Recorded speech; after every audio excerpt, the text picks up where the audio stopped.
2023 के 75 दिन हुए हैं।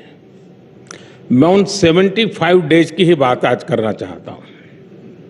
इन 75 दिनों में देश का ऐतिहासिक ग्रीन बजट आया। इन 75 दिनों में कर्नाटका के शिवमोगा में एयरपोर्ट का लोकार्पण हुआ। इन 75 दिनों में मुंबई में मेट्रो रेल का अगला फेज शुरू हुआ। इन 75 दिनों में देश में दुनिया का सबसे लंबा रिवर क्रूज चला।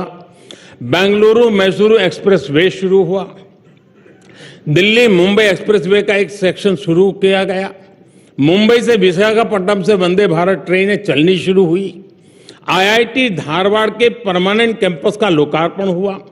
भारत ने अंडमान और निकोबार द्वीप समूह के 21 द्वीपों को परम वीर चक्र विजेताओं के नाम किया।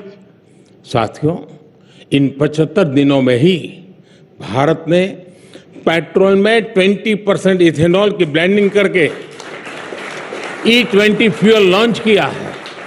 इन 75 दिनों में ही तुमकुरू में एशिया की सबसे बड़ी आधुनिक हेलीकॉप्टर फैक्ट्री का लोकार्पण हुआ है। एयर इंडिया ने दुनिया का सबसे बड़ा एविएशन ऑर्डर दिया है। इन 75 दिनों में ही भारत ने ई संजीवनी के माध्यम से 10 करोड़ टेली कंसल्टेशन का मुकाम हासिल किया है। इन 75 दिनों में ही भारत ने 8 करोड़ नए टैप वाटर कनेक्शन देने का मुकाम हासिल किया है। इन 75 दिनों में ही यूपी उत्तराखंड में रेल नेटवर्क के 100% इलेक्ट्रिफिकेशन का काम पूरा हुआ है। साथियों, इन 75 दिनों में कूनो नेशनल पार्क में 12 चीताओं का नया बैच आया है। भारतीय महिला टीम ने अंडर 19 क्रिकेट में T20 वर्ल्ड कप जीता है। इन 75 दिनों में देश को 2 ऑस्कर जीतने की खुशी मिली है। साथियों, इन 75 दिनों में हजारों विदेशी डिप्लोमेट्स और विभिन्न संस्थाओं के प्रतिनिधि G20 की बैठकों में हिस्सा लेने के लिए भारत आए। इन 75 दिनों में G20 की 28 अहम बैठकें हुई हैं, यानी हर तीसरे दिन एक बैठक। इसी दौरान एनर्जी समिट हुई। आज ही ग्लोबल मिलेट्स कॉन्फ्रेंस हुई है।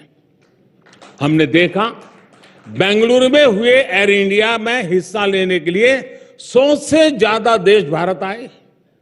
इन 75 दिनों में ही सिंगापुर के साथ यूपीआई लिंकेज की शुरुआत हुई। इन 75 दिनों में ही तुर्की की मदद के लिए भारत ने ऑपरेशन दोस्त चलाया। अब से कुछ घंटे पहले ही भारत बांग्लादेश गैस पाइपलाइन का लोकार्पण हुआ। ये 75 दिनों की ही इतनी लंबी लिस्ट है कि समय कम पड़ जाएगा।